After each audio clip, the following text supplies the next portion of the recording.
7 miraculous signs God reveals a narcissist has been exposed in your life's sacred journey.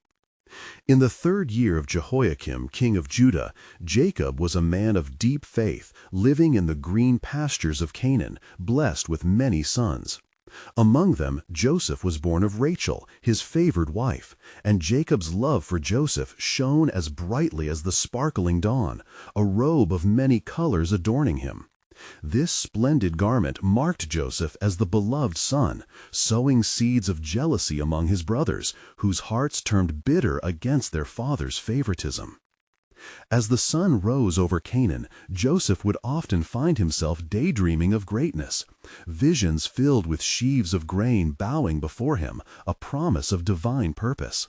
He would report to Jacob about the brothers tending the flocks, each return a testament to his father's trust and his brother's growing disdain. The colors of his cherished robe stirred a tempest of resentment until one fateful day, driven by envy, his brothers devised a wicked scheme. They stripped him of his robe, casting him into a deep pit, cold and dark, much like the shadows haunting their hearts. With tears glistening upon his cheeks, Joseph felt the sharp pang of betrayal as he heard their callous voices plotting to sell him to a passing caravan headed for Egypt. Standing as a silent witness to their narcissistic pride, he was carried away, mourned by his father, who believed his beloved son had been devoured by wild beasts, ignorant of the divine tapestry God was weaving through treachery. In the vast land of Egypt, Joseph served Potiphar, an officer of Pharaoh, and through his labor the household flourished. Yet tranquility was fleeting, for the lustful advance of Potiphar's wife turned into false accusations, thrusting Joseph into the depths of a prison. But in the damp, cold cells, his spirit remained unyielding, for the Lord was his light in the darkness. Days turned to years, and amid the shadows of his confinement, God's presence gave Joseph the ability to interpret dreams, granting him favor with fellow prisoners. Each interpretation unfolded like a divine scroll, revealing God's plan in the midst of human despair. It was during this season of obscurity that hope began to glimmer as Pharaoh sought someone to interpret his troubling dreams of famine to come. Before we continue with this incredible biblical account, I want to make sure you don't miss any of these powerful scripture stories. Click the bell icon and select all notifications. These biblical narratives have transformed countless lives throughout history. If God's word through this story is blessing you, please like and share with someone who needs to hear about God's faithfulness today. Tell me in the comments which biblical story has most impacted your faith journey. I'm always amazed how God's word speaks to hearts across generations. Now let's continue with what the Lord did next. Summoned from the dark prison, Joseph stood before Pharaoh, his heart racing with both fear and faith. As he revealed the meaning of the king's dreams, preparing for abundance before the coming famine, the Spirit of the Lord surged within him. Pharaoh, astonished, promoted Joseph to second in command over all Egypt, entrusting him with power and resources, a stark reversal of his prior plight. Meanwhile, a famine gripped the lands, extending to Canaan, where Jacob and his sons sought sustenance. Unbeknownst to them, they would soon encounter the brother they had wronged, standing as the most powerful man in Egypt. The stage was set for a momentous reunion, yet the haunting shadows of betrayal loomed large. As they approached, Joseph's heart trembled, the wounds of his past battling the hope of reconciliation. Would true contrition and transformation emerge in his brothers' hearts, or was their bitterness still unyielding? The answer hung like ripe fruit, ready for harvest, poised to reveal God's magnificent plan amidst brokenness and restoration. When the time had come, the 10 brothers of Joseph journeyed to Egypt, burdened by desperation and unacknowledged guilt. The winds of famine had blown fiercely, stripping the land of Canaan of its bounty. Yet they courageously ventured across the sands, their hearts heavy and their spirits low, unaware that they were destined to stand before the brother they had forsaken. As they entered the court of Pharaoh's palace, the grandeur of the place awed and intimidated them. Joseph, now clad in the fine linen of his new position, stood before them, his countenance regal and authoritative. They did not recognize him. The years had transformed the boy they had known into a man of immense power. Yet Joseph recognized them instantly. "Why have you come?" he demanded, his voice carrying the weight of authority, though his heart was torn with conflicting emotions. "We are your servants, come to buy food, because the famine is severe," they replied, oblivious to the storm brewing in Joseph's soul. Their eyes, once filled with envy, now reflected fear and humility. In that moment, Joseph remembered the dreams that had haunted him, the visions of sheaves bending before him. From the depths of his soul, a surge of emotion pulsed. "You are spies," he proclaimed, casting a shadow over their hearts. He sought to test them, to uncover the truth hidden deep within their hearts. They protested vigorously, revealing their lineage and pleading for mercy, their voices rising like a chorus of the broken. "We are 12 brothers, sons of one man in the land of Canaan. Our youngest is with our father, and one is no more."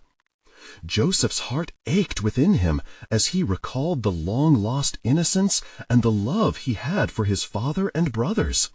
He covertly wept, his tears spilling forth, unnoticed by those who stood before him, lost in terror of judgment.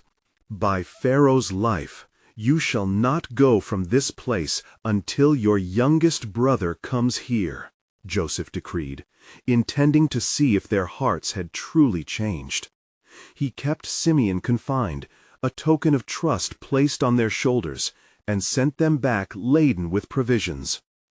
As they returned to Canaan, the heavy weight of their secret sin pressed upon them. When they recounted the encounter to Jacob, they spoke of the severity of the governor's demand. "What is this that you have done? How could you reveal that you had another brother?" Jacob lamented, each word a dagger piercing their hearts. The memory of their betrayal, once buried, now surged like a tidal wave, crashing upon them with overwhelming force. Days turned into weeks, and the famine worsened. Hunger gnawed at their stomachs, and remorse at their souls.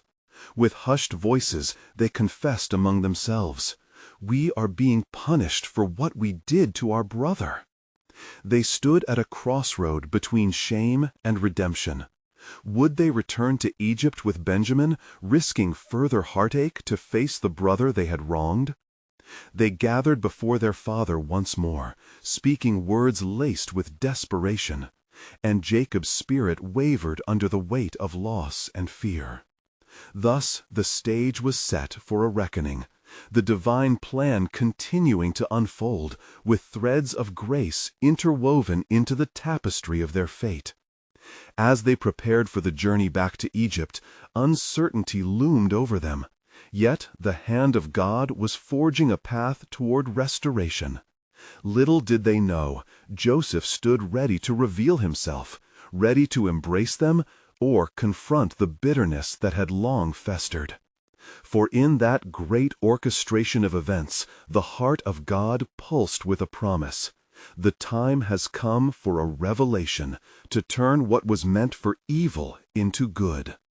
Now the brothers took their journey back to Egypt, the road ahead weighed down by trepidation and the lingering specter of their past. They traveled not only with the provisions bestowed upon them, but also with the heavy burden of Simeon's absence and their father's anguish echoing in their hearts. When they arrived at their father's dwelling, their eyes were drawn to Benjamin. The sight of their youngest brother brought both joy and anguish, for the realization dawned upon them that they must take him into peril.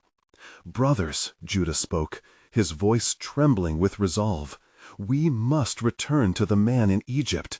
Our lives and our father's depend on it." Yet Jacob was filled with sorrow. "Why did you tell him you had another brother?" he exclaimed. "How could you force so great a trial upon me? My heart cannot bear this." But the brothers stood united in their purpose. Each recalling the demand of the Egyptian ruler, deep within them stirred the belief that their plight was to be reconciled. "Perhaps God is working through our suffering," Reuben said, his voice steadying. "We cannot disregard the chains that bind us. They are forged of our past transgressions." Each brother then, as if led by an unseen hand, reflected on the reaping of their past sins. They were brought low, but in their humility a flicker of hope began to ignite. As the days passed, Jacob relented, acknowledging their need and the weight of famine pressing against him like a relentless tide. "Take your brother and return to the man," he finally decreed, with a heaviness upon his heart. "May the Almighty grant you mercy before the man, that he may release your brother." With Benjamin in their midst, they journeyed back to Egypt, hearts racing in anxious anticipation. Upon their arrival, fear gripped their hearts anew as they approached the governor's court. Joseph, hearing of their return, commanded they be brought to his house.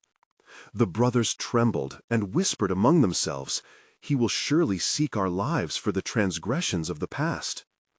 Yet Joseph saw Benjamin, and the sight of him, the evidence of their integrity, stirred a profound emotion within his heart. As they entered, he hid his face for a moment, pressing against overwhelming waves of compassion and longing. "Is this your youngest brother?" he inquired, his voice barely concealing the tumult of his spirit. When they affirmed, Joseph's eyes glistened with tears he could not contain. "God be gracious to you," he spoke, his tone shifting from judge to brother, the veil of justice beginning to yield to mercy. And thus the banquet was set, and they were feasted lavishly, each brother seated according to their birthright, a sight that filled them with both astonishment and dread. As they shared bread and drink, Joseph, under the guise of a governor, unobtrusively observed his brothers. Their hearts were laid bare as they spoke of their father, of their trials, and of the haunted past that pursued them. Yet unknown to them, he was plotting a deeper encounter, as God's sovereign plan unfolded invisibly around them. For in all this, the ultimate test remained, a test not only of their integrity, but of their redemption. At that moment, the reality of grace began whispering to the hearts involved, for Joseph held the key to both their lives and their redemption. He was the bridge designed by divine providence to bring forth healing. "I will make known my true self," he resolved, the weight of ancestry and destiny bleakly evident. For God had taken the shadows of their betrayal and cast forth a light for reconciliation, entwining the destinies of the brothers in his mighty hand. Indeed, the seed of redemption was sown through every tear and trial, a harbinger of hope whispering through the corridors of their storied past. For when the time was ripe, his purpose would be revealed, and the new beginning would echo through the generations. As they feasted, a quiet unease settled upon the brothers, tension braided tightly with memories of old wounds and grave shadows.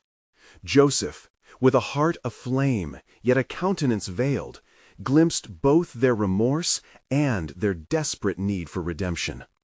The echo of their laughter rang hollow in his ears. He sensed the fragility of the moment as they reveled in the abundance he provided, unaware of the deeper purposes unfolding. In the midst of the banquet, Joseph could bear it no longer. Rising from the table, he called for a servant. "Bring forth the silver goblet, for I would test my brothers once more," he commanded. And as the servant hurried away, Joseph's heart nodded with anticipation, knowing full well that he was orchestrating a significant encounter steeped in divine providence. "Let each man's burden be weighed," Joseph murmured, fervently praying for their hearts to awaken to their own past. As the servant returned with the ornate goblet, Joseph handed it to him, saying, "Place this among the provisions of Benjamin, and let the truth of their hearts be laid bare." When the brothers departed, laden with both grain and fear of the future, they could not shake the ominous shadow that now loomed. They traveled not far, when, lo, the keeper of Joseph's house appeared, descending upon them with fury in his voice. "You have stolen from the governor!" The brothers, hearts pounding in protest, declared their innocence. "We have not taken your master's goods. If it be found among our belongings, let the one who took it be put to death, and the rest of us will be your servants."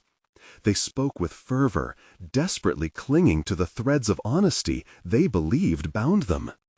Yet the keeper of Joseph's house swiftly commanded an examination of their belongings. One by one, each sack was opened, until at last the fateful goblet was unearthed from Benjamin's sack. A gasp of disbelief swept through them, a chilling realization that engulfed them in despair. "Oh, what wretchedness has befallen us!" Judah cried in anguish. "This must come upon us for the sin we did to our brother, for we have brought this evil upon ourselves." The weight of their history pressed down upon them like a heavy stone, yet their guilt now rested upon the shoulders of Benjamin. The brothers were led back to Joseph's court, trembling in acknowledgment of judgment, yet shrouded in confusion. How could this happen? Benjamin, their beloved little brother, was to pay the price. They surrounded him, their hearts a cacophony of fear and sorrow.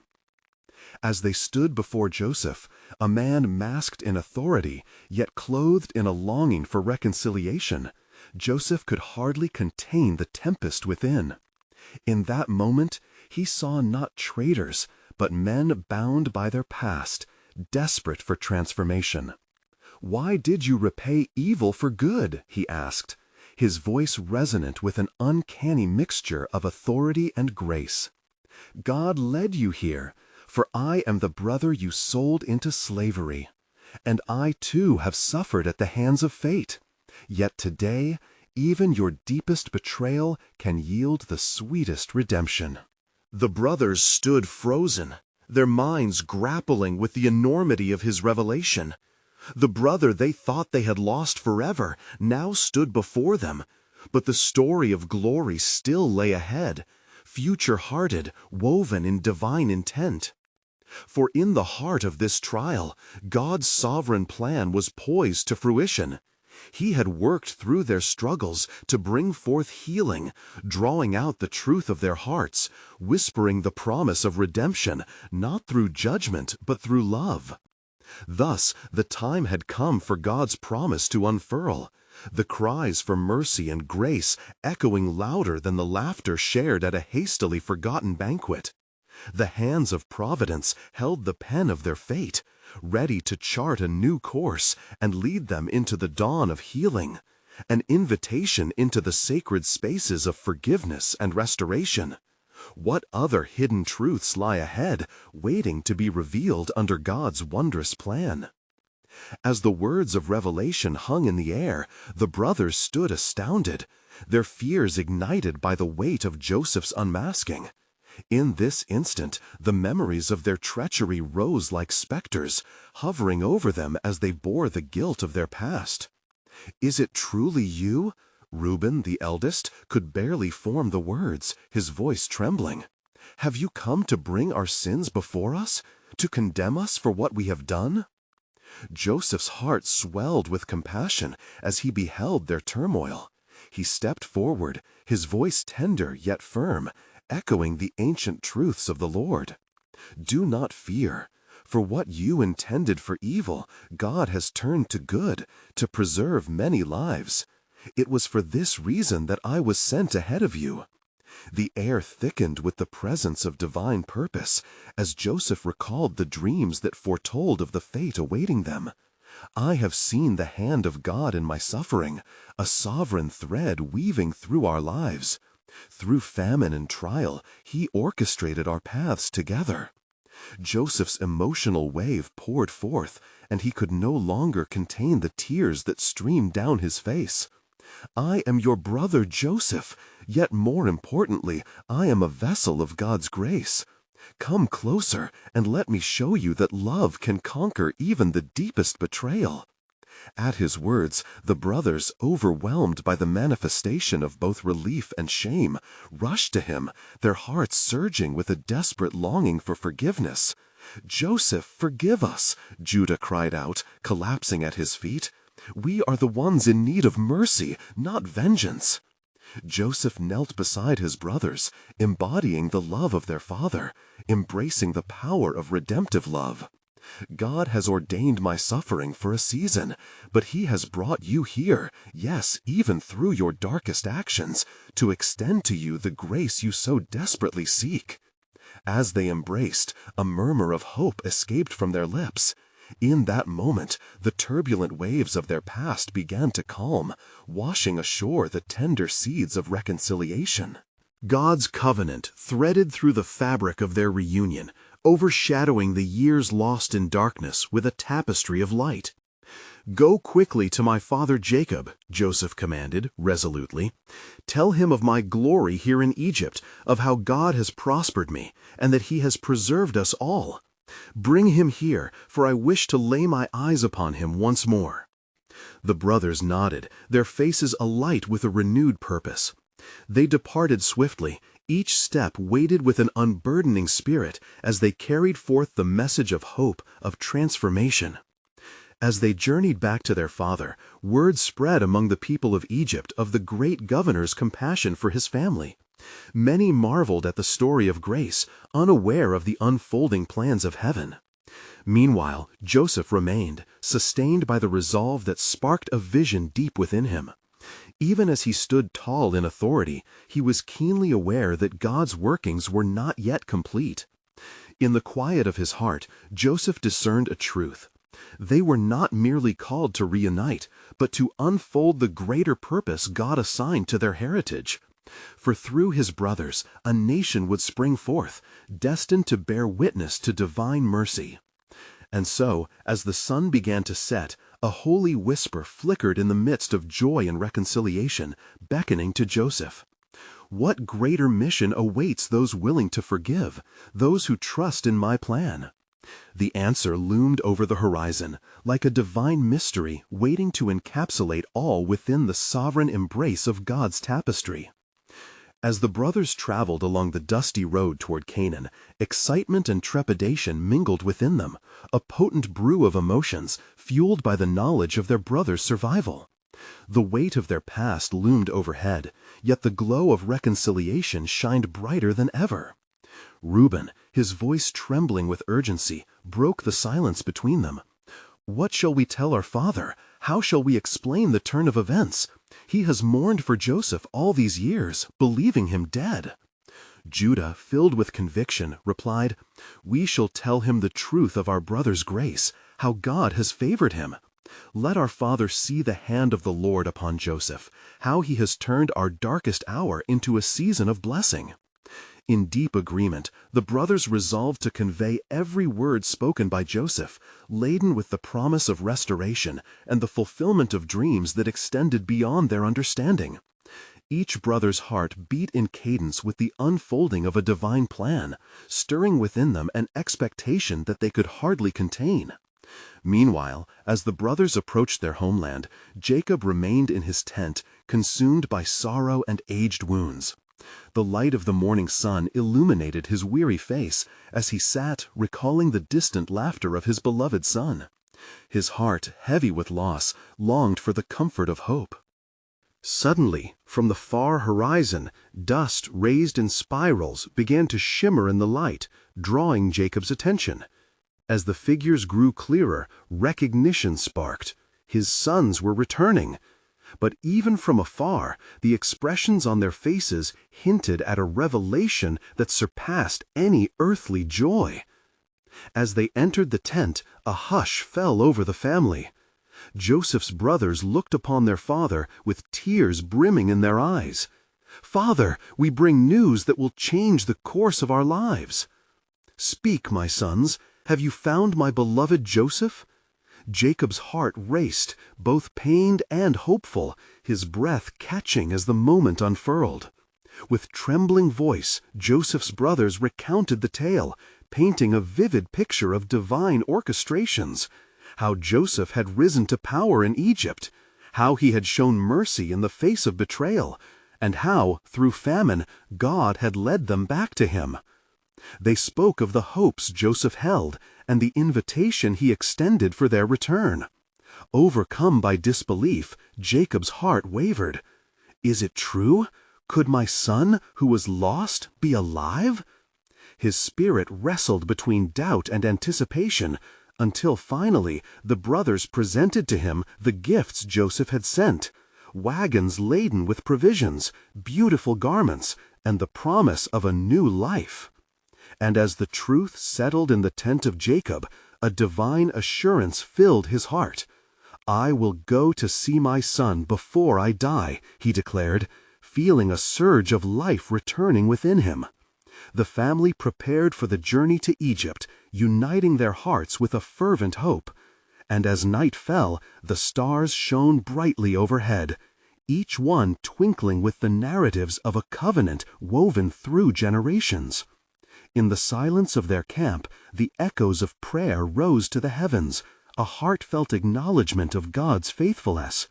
For in every tear shed and every kiss given, Joseph's story was not solely one of personal restoration, but the unfolding of a greater purpose set forth by God's mighty hand. And as Jacob closed his eyes, dreaming deeply, a vision enveloped his soul. "Remember, through your trials and tribulations, I am crafting a lineage of promise. A deliverer is yet to emerge from your midst." The divine mystery of God's plan continued to unfold, beckoning the hearts of his people toward the miraculous days ahead. As the dawn broke over the land, a renewed spirit filled the air.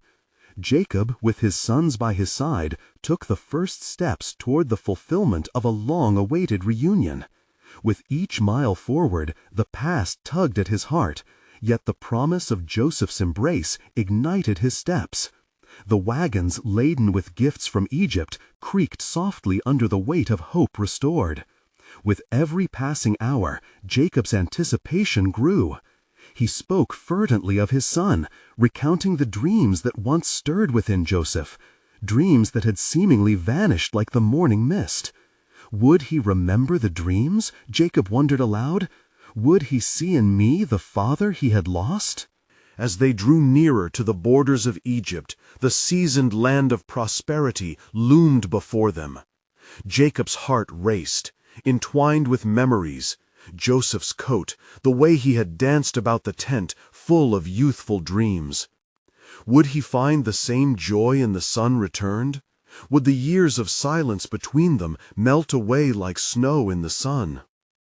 When at last they arrived at the gates of the city, Jacob beheld not only a kingdom resplendent in its glory, but also the shadow of his lost son walking toward him with strides of significance. The sight of Joseph, now dressed in regal robes, stirred within Aaron a tumult of feelings: joy, disbelief, and an overwhelming sorrow from the years lost. Joseph approached, his eyes ablaze with emotion, not the fury of retribution, but the warmth of love. "Father," he cried, his voice breaking through the tumult of the past, wrapping around Jacob like a soothing balm. They embraced fiercely, each warrior of their own destinies, melded in a moment of profound grace. "Your journey has not been in vain," Joseph whispered, stepping back to regard his father's aged face.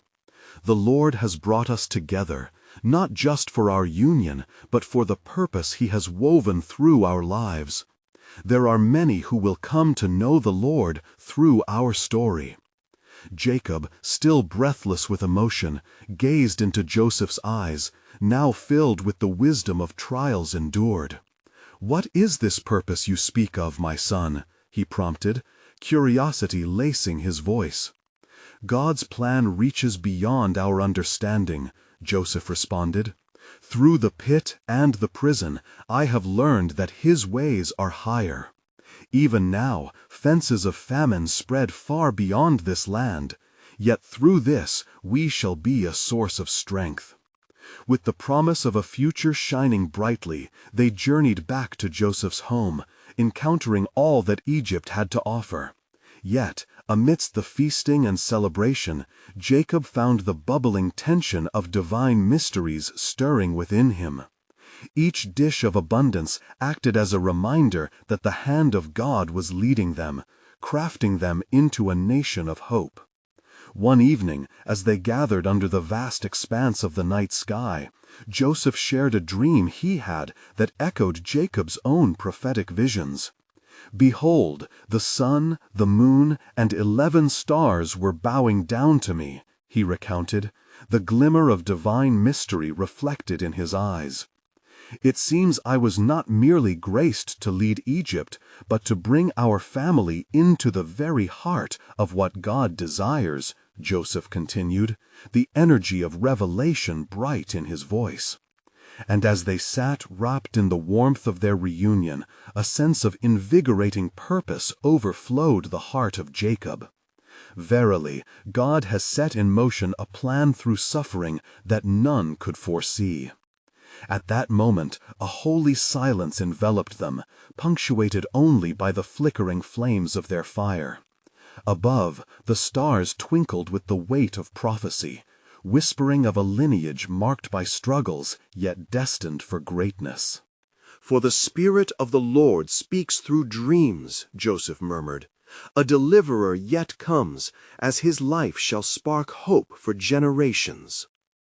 And it came to pass that in the days that followed, Joseph brought his father and brethren into the royal court, where they were met with great honor. Pharaoh, having heard of the reunion, sent word, saying, "Let them dwell in the land of Goshen, for it is good and fertile, and there shall they thrive." And great was the joy that filled the hearts of Jacob and his sons as they took residence in a land blessed with abundance. Joseph, standing before Pharaoh, recounted the lineage of his family and how the hand of God had guided their paths. "O king," he said, "we are but shepherds, the keepers of sheep, and we seek refuge in thy land due to the grievous famine that threatens our existence." Pharaoh looked upon Joseph with favor, for he saw in him the wisdom bestowed by the Almighty. Thus Joseph invited his brothers to come forth and present themselves before Pharaoh, and they did, bowing low, fulfilling yet again the dreams of their brother. Pharaoh questioned them, saying, "What is your occupation?" And they answered, "Thy servants are shepherds, as our fathers were." Then Pharaoh spoke to Joseph, "Let them take charge of my cattle, for indeed they are capable men." And so Joseph placed his brethren as overseers, granting them great authority within the land, for he saw that they would be strong under the protection of the stripes he wore as second to Pharaoh. But in the midst of their prosperity, Jacob felt a weight upon his heart. The years spent in sorrow echoed in his spirit, whispering of the trials yet to come. One night, in the silence of his chamber, he prayed earnestly to the God of his fathers. "O Lord," he cried, "you who once promised me that through my seed all nations shall be blessed, reveal unto me the path ahead. For I sense a shadow lurking, a test of faith arriving with the dawn." As Jacob laid his weary head upon his pillow, a vision flooded his mind. He beheld a ladder that reached from earth to heaven, and angels ascended and descended upon it. At the top stood the Lord, who spoke, saying, "Jacob, fear not, for I am with thee, and I will bless thee. The purpose I have set before you shall unfold, yet the road shall be fraught with trials. Hold fast to your faith." Awakening in the darkness, Jacob's heart swelled with reassurance. He rose with the morning light and called his sons together, imparting to them the wisdom he had gathered over the years. "Children," he began, "the time is coming when we shall not only be called the servants of Pharaoh, but the lineage of promise. Prepare your hearts, for our journey is far from over. Embrace the dreams that God has given, for they shall guide us through the valleys yet to come." One among them, Judah, spoke boldly, "Father, all that we endure shall further our legacy with the Most High. We shall stand as a testament of his faithfulness." And so the days slipped by in joy and labor, yet Jacob remained vigilant, knowing that God's sovereign hand was weaving a greater narrative through their lives. One fateful morning, as they gathered to break bread, news arrived that a severe famine had spread beyond the borders of Egypt.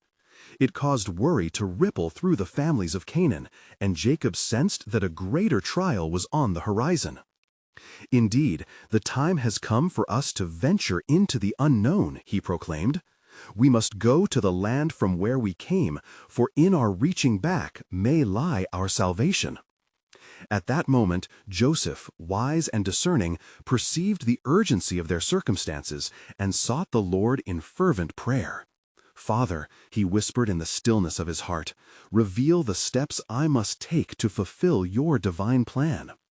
Little did they know, a chain of events was set into motion, designed by the master of fate. For through their trials, the children of Israel would emerge not merely as a family reunited, but as a nation destined to fulfill the promise made to their forefathers, a revelation of God's purpose that would echo into eternity. "For through us shall myriad nations learn of the Savior to come," Joseph murmured in faith, "as destiny intertwines with every heartbeat of humanity." And it came to pass that Jacob, filled with resolve, summoned his sons as they prepared for the journey back to Canaan. The weight of their father's voice set the course of their hearts, and they gathered themselves with earnest anticipation. "Let us take with us a present for the man," Jacob said, referring to Joseph, who now ruled over Egypt with wisdom. "We shall bring him a little balm, and a little honey, spices and myrrh, nuts and almonds, for it is right to honor those who have favored us in our time of need." As they assembled their gifts, Benjamin, the youngest, felt a stirring of unease in his heart. "What if this man, who is now a lord over Egypt, holds resentment towards us for the past?" he asked. "What if he remembers the cruel act we committed against him?" Reassuringly, Reuben, the eldest, responded, "Fear not, my brother, for though we were once the architects of our own shame, we must trust in the mercy that God has bestowed upon us since our reunion. Our Father has spoken hope, and he will not abandon us now." And so it was that the sons of Jacob journeyed forth to Egypt, carrying with them their burdens, both of hope and fear. Arriving at the great city, they faced the imposing palace of Pharaoh, where Joseph dwelt. The sun shone fiercely upon them, and with hearts racing, they approached the steward of Joseph. "Bring us before your lord," they implored, extending their humble request for audience. The steward, having discerned their anxious demeanor, led them to Joseph. And when he beheld them drawing near, he felt a tumult of emotions swell within him: love, longing, and a solemn reminder of betrayal. When they reached him, they fell upon their faces before him, as it had been foretold in their dreams. "We are come unto thee," they said, "to seek refuge in our father's name, and we bring gifts to honor you, for we have heard that there is food in abundance in your house." Joseph stood before them, his heart a tumultuous sea. "Is your father still alive, the old man of whom ye speak?" His voice trembled slightly, revealing the fragility of his concealment. "Our father lives," Judah answered with reverence, "and he sent us, for the famine has seized the lands of Canaan. We come not as we were before, but as those transformed through trials." A flicker of recognition sparked in Joseph's eyes, but he held his emotions captive. "You are spies," he declared, a purposeful authority shrouding his heart as he sought to uncover their sincerity. "You have come to see the nakedness of the land." At this declaration, panic gripped the brothers. "Nay, my lord," they cried, "we are but servants seeking bread. We are all one man's sons. We are true men, and your servants have come to buy food." Joseph's heart swayed between anger and compassion. He saw the truth in their eyes, while wrestling with the memory of their treachery. "Let one of you be bound, while the rest of you return," he commanded, "and let that one be a witness of your words," for he sought to challenge their unity, to reveal the potential change that had come upon them. Thus they returned, filled with sorrow, yet knowing deep down that God's hand was still upon them. Their journey had not led them into darkness. Rather, it was in the light of this truth that they realized the path toward redemption. As they departed, they spoke among themselves, "Indeed, God has found us out, and may He be gracious to us." What they did not know was that all these events were orchestrated by God, who was stirring within Joseph a greater purpose beyond their understanding. For the trials and tribulations they faced were but the shadows cast before the light of His redemptive plan, a plan which would bring grace even from their darkest moments.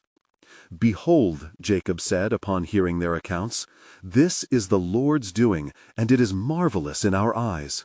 Trust, my children, that through every trial, our legacy is not merely forged in hardship, but in the belief of His covenant promises." And so the stage was set for events that would not only test the faith of a family, but ultimately carve the foundations for a nation, as the sovereignty of God loomed ever nearer, whispering in the silence of their hearts. But what they did not yet see was that out of their trials a deliverance was being woven, as the cries of the oppressed would soon rise to the heavens. At last, the time of reckoning had arrived, and the hearts of the brothers beat with anticipation as they stood before Joseph once more. The air hung heavy with an electric tension, infused with the weight of hidden truths and the unwillingness of their souls to forget the past. Joseph gazed upon their faces, the fear and longing etched into the lines of their worry. "Come closer," he beckoned, his voice steady yet dripping with compassion. "I am your brother, Joseph, whom you sold into slavery." To their astonishment, the words pierced through the shadows, enveloping them with a mix of agony and relief. Stricken by disbelief, they stood silent as the waves of realization crashed over them. Judah, heartsick and torn, was the first to break the stillness. "Joseph, forgive us. We are but wretched men, the architects of our own despair. The sins of our past plague our hearts. No longer shall you wear the chains of your transgressions," Joseph replied, tears streaming like rivers down his cheeks. "Instead, let us rejoice in the mercy of our God." He opened his arms wide, a living testimony of forgiveness that bore the imprint of divine grace. One by one, they drew near, their hearts swelling with an overflowing mix of grief and joy. Joseph gathered them into his embrace, whispering words that echoed the belief carved into their very beings. "What you intended for evil, God has used for good to save many lives." As they exchanged heartfelt apologies and stories of their trials since their last encounter, the brothers felt an inexplicable yoke lifted from their shoulders. No longer would their past define them. Instead, they would be reshaped by the love that cast out fear. With renewed spirits, Joseph turned to his family. "Hear me, my brothers. There shall be no more secrets. Let us dwell together in the land of Goshen, where I will provide for you and care for our father, Jacob." The promise of unity swelled with the currents of hope, knitting them back together piece by piece. And so they journeyed forth to summon Jacob, and upon meeting him, the tears flowed freely as both father and son embraced, lost in the joy of their reunion. "I thought my days of grief were destined to bury naught but sorrow," Jacob exclaimed, his heart bursting forth with gratitude. "But now the Lord has graciously returned my son alive. I am content to die, for I have seen your face." Over the days that followed, as joy painted their hearts anew, the family gathered in celebration, sharing Hanukkah feasts that whispered of remembrance and gratitude. They marveled at how God had woven their stories back together, the tapestry of their lives enriched by the power of forgiveness and grace. In wisdom and humility, Joseph addressed them from time to time, reminding them, "Do not forget. Amidst trials, God has forged a legacy through our suffering. This was His divine plan. You and I shall not only survive, we are called to thrive as a people set apart." Jacob's spirit softened as he watched his sons flourish, no longer shackled by the weight of their past. With each passing day, the fulfillment of God's promise blossomed before them, as a nation began to rise from their lineage, the children of Israel, blessed and destined to bear witness to His faithfulness across generations. Yet, even amidst their newfound prosperity, Jacob did not lose sight of the future. He prayed fervently, seeking God's guidance for the road ahead, for he knew the trials were yet to come. "Reveal your purpose, O Lord," he implored, "for through us may the world witness your delivering hand." And as the sun set one evening, the Spirit of the Lord descended upon Jacob, granting him a vision. He beheld flames dancing beneath the stars, an everlasting covenant with his ancestors sealed in hope. "Indeed," he whispered under his breath, "I am part of something far greater than myself."